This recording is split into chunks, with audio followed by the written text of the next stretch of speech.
It's great to be able to welcome ROXUM to the bass session today. Backstage at Bass, just after the gig. Great gig. How did it go for you? Did you enjoy it? Yeah, it was good. Good energy. Good energy. Yeah. And you've been back here a couple of times, so obviously you must like the place. Third time. Well, there's always a good turnout. I think that's the main thing as well here. There's always a good turnout of people, and there's always a really good atmosphere. You meet big people. Yeah, exactly. Yeah. I mean, obviously we're in Starbridge, and you guys are from Leicester, so can you just tell us a little bit about ROXUM? How long you've been together? Possibly with this lineup, or?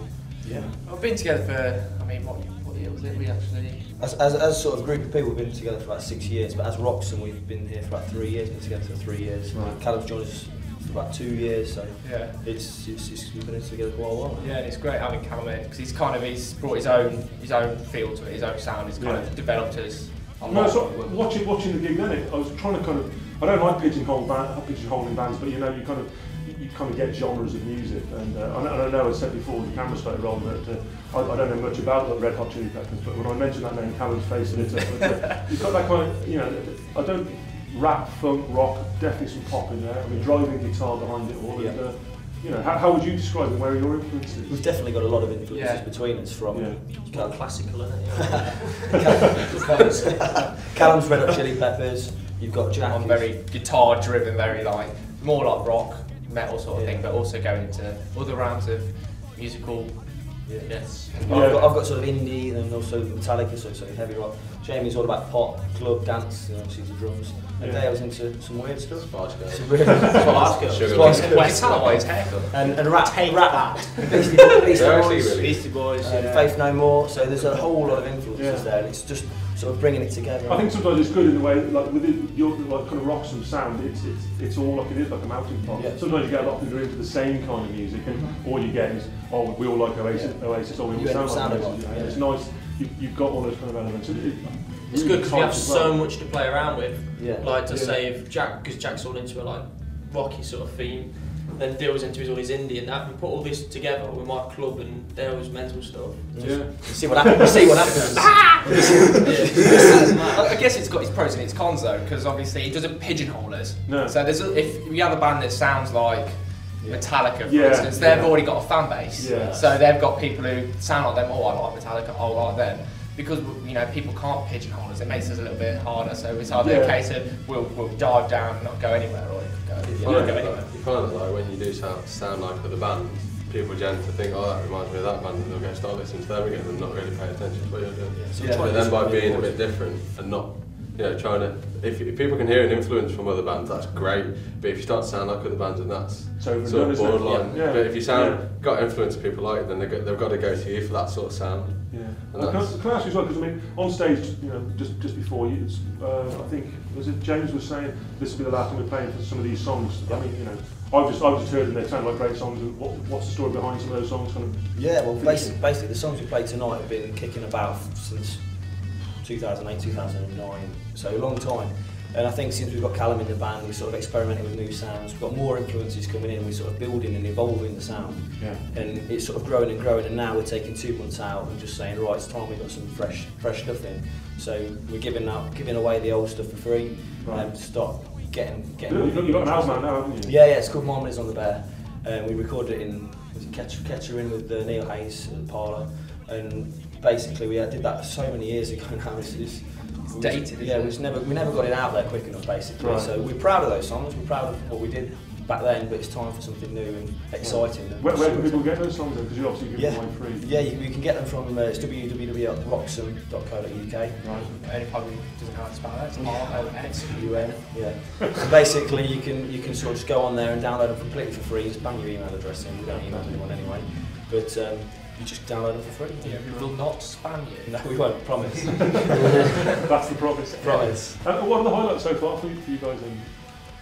We've played so many good gigs. I mean, one of them was we supported Twin Atlantic, who are obviously doing really, really well now. I think they supported like on tour with Blink-182 or something like that. So it was great to just think, oh, well, we played them, we've met them, they're great guys and everything, they're doing really well. So for us, that was a big highlight. Yeah, definitely. And we've played some good venues, great venues. We've got around the country, so we played Starbridge. Especially the band. Yeah, the Betty the Van, there was Betty. Big booty Betty. And basically, yeah, we're proud of sort of, we can say we played the venues we have played and got out there and met new people and they've enjoyed it. Proper rock and roll band. Yeah, like, not quite rock and roll, he eats cucumber sandwiches. That's all coming out now. And Bertie. And Jamie won't drink anything other than milkshake. Yeah. So not very rock and roll. No. Sort of getting It's never bad to have a sober drummer though, let's be serious. Just gets bloated. It's slow, but it's all in. And what are the future plans then? I mean, you're taking 2 months out, you're kind of jigging the set around, getting some new Plans stuff. basically all about the new sound. Yeah. I think when I came into this band, I've brought probably experience from different areas from these guys and a different sound to what I'm used to. These guys are all used to playing with each other since God knows how long. School. But they're not used to. I mean, I've been brought up differently in bands, and I've got a different process to writing, different ideas in my head, which probably these guys haven't thought about. And I've recently just got into the production side of music. I'm actually doing a uni course studying music production. Right. So I'm starting to bring the production value of what you can get in a studio onto stage, which is part of our new sound. Yeah. So we're not just going to have as 5, we're going to have like a 6th member, but it's a laptop Right. and a stage. Right. Just It's going to be really interesting. to develop sounds, never to take control of the band, but just to be there as an addition. Yeah, and I think it's good if you can bring new ideas and people are open to listen to them. Sometimes people, fairly kind of close down, and this is the way we're doing it. And if you do kind of throw ideas into the pot again, as you said, and something else to throw in it and see Yeah. what happens. I think it's nice to shake it up as well, because a lot of bands' second album is very different from the first. Yeah. So why not make it completely different? Yeah, definitely. You know? We've all developed quite a lot as well as musicians individually. Because obviously, when we started writing the first album, we were all very young and we weren't as good as what we are now technically on our instruments. And experience from playing gigs. Yeah, definitely. So I think it's a case of now we've matured a lot as musicians and songwriters, and I think that's going to show a lot more on the album, especially with Callum's influence and, like you're saying, with his knowledge and expertise in the technical side of things as well as his ability as a musician. I think that's it. You guys have been very good on performance, writing. You know your music, but when it comes to the production value, you sort of left it to Neil. He's taken over. And because I've got a very good knowledge of it, and I've been doing really well in it. It's that we're able to bring sort of the studio quality into a band practice. We can lay down ideas quickly, start looping them, work with it, start adding it. It's completely shaking up the way we write songs, basically. Yeah. Which is exciting, which keeps you excited. Yeah, You're excited about it, then keeps developing us as well. So that's the best it's exciting part. times. Yeah. It's just so many doors are starting to open in the writing process. I mean, it gets confusing. I mean, we've had little breakdowns, but what band don't? The last gig we did, we actually tried to use some of the actual new technology side of it, and it didn't go very well, did it? So it's a massive learning curve. Just obviously trying to bring in that new side to something that we're not used to doing at all. It's just something completely different. It's got to get used to it. We had so many problems. We decided not to use it for that gig, but hopefully with their future gigs, we're gonna bring it in. Yeah, don't trust a computer. So the album's out there. The free album. I mean, you got kind of ROXUM.co.uk. Is that the main address where we can get a hold of you? Yeah, basically that's sort of the centre point, and then from that you can sort of keep up to date on our Facebook, which is facebook.com/ROXUMUK. Yeah. And then obviously I'm personally just always chirping on Twitter, so if anyone wants to follow us, it's @ROXUM. And if anybody wants to get hold of Jack, it's just search Jack Jordan. I'm probably posing with a guitar. Yeah. Match.com. Match.com. Yeah. I'm a Scorpio. I'm 22 years old. I enjoy walks in the park and on the beach. And please give £2. You don't like getting your feet wet. I don't like getting my feet wet.